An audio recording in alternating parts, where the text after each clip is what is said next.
Back to our channel. DSLR ক্যামেরার মতো ছবি মোবাইল দিয়ে কীভাবে বানাতে হয় সেটি কিন্তু আজকে শিখব, তাই ভিডিওটি শেষ পর্যন্ত দেখতে থাকো আর চ্যানেলটি কিন্তু অবশ্যই সাবস্ক্রাইব করে নিও। তো এই ছবি এডিটিং করার জন্য আমাদের প্রয়োজন পড়বে একটি অ্যাপস, যেটির নাম পিকচার আর্ট অ্যাপস। এটি কিন্তু আমরা প্লে স্টোরে অ্যাভেলেবেল পেয়ে যাব। তো প্লে স্টোরে গিয়ে প্রথমত এটি ডাউনলোড করে নিতে হবে। যেহেতু আমার এটি ডাউনলোড করা আছে, সেক্ষেত্রে আমি সরাসরি চলে যাব মোবাইল স্ক্রিনে। তো মোবাইল স্ক্রিনে এসে অ্যাপসটি ওপেন করার পরে একটা ছবি অ্যাড করে নিতে হবে। নর্মালি মোবাইল দিয়ে তোলা একটা ছবি, এই ছবিটি অ্যাড করে নিলাম আমি। তো দেখতে পাচ্ছ এটি নর্মালভাবেই কিন্তু মোবাইল দিয়ে তোলা ছবি। চলে যাব টুলস অপশনে গিয়ে ছবিটাকে একটু ক্রপ করে ছোট করে নেব। তো ছবিটি ক্রপ করা হয়ে গেলে তারপরে এখান থেকে ব্যাকে এসে চলে যাব আবার টুলস অপশনে গিয়ে অ্যাডজাস্টে চলে যাব।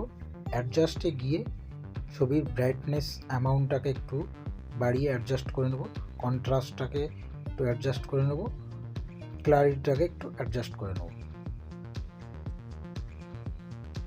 তো মোটামুটি এটি অ্যাডজাস্ট হয়ে যাওয়ার পরে তারপরে চলে আসবো আবার এফেক্টে এসে সিম্পলে যাও। সিম্পলে গিয়ে একদম শেষে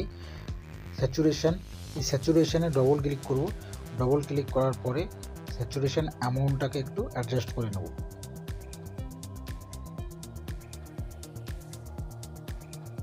যেখানে যেটা ভালো লাগবে সেইভাবে অ্যাডজাস্ট করে নিতে হবে।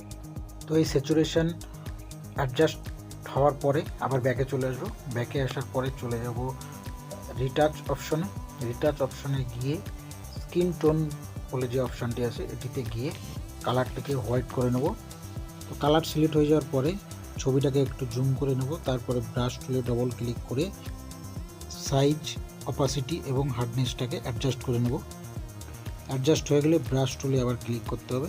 ক্লিক করার পরে এবার ছবিটাকে আর একটু জুম করে এবার এই স্ক্রিনের উপর দিয়ে কিন্তু এভাবে এডিট করে নিতে হবে। যত কালো কালো স্পট আছে এগুলোকে কিন্তু আস্তে আস্তে রিমুভ করে নেব। তো ফেসের উপরে রিমুভ হয়ে যাওয়ার পরে এবার হাতের উপর দিয়ে কিন্তু এইভাবেই আবার যে কালো কালো স্পট আছে এগুলোকে রিমুভ করে নেব। এইভাবে স্ক্রিনের উপর দিয়ে সব এডিটিং হয়ে যাওয়ার পরে ব্যাকে এসে এবার চলে যাব হেয়ার কালার অপশনে গিয়ে হেয়ার কালারটিকেও অ্যাডজাস্ট করে নেব। তো এই হেয়ার কালারটি অ্যাডজাস্ট হয়ে যাওয়ার পরে তারপরে দেখতেই পাচ্ছ ছবিটি নর্মাল একটা ছবি ছিল, সেই ছবিটি কিন্তু এখন একটা দুর্দান্ত আকার একটা ছবি হয়ে গেছে। এরপরে চলে যাব স্মুথনেসে গিয়ে যে অটো অপশনটি আছে অটো অপশনটি ক্লিক করার পরে মোটামুটি আমার ছবি কিন্তু কমপ্লিটের দিকে। এবার এখান থেকে ব্যাকে চলে আসব। ব্যাকে এসে চলে যাব এফেক্ট অপশনটিতে গিয়ে চলে যাব ব্লার বলে যে অপশনটি আছে এই অপশনটিতে যাওয়ার পরে বিজে ব্লার বলে যে অপশনটি আছে এটিতে ক্লিক করব।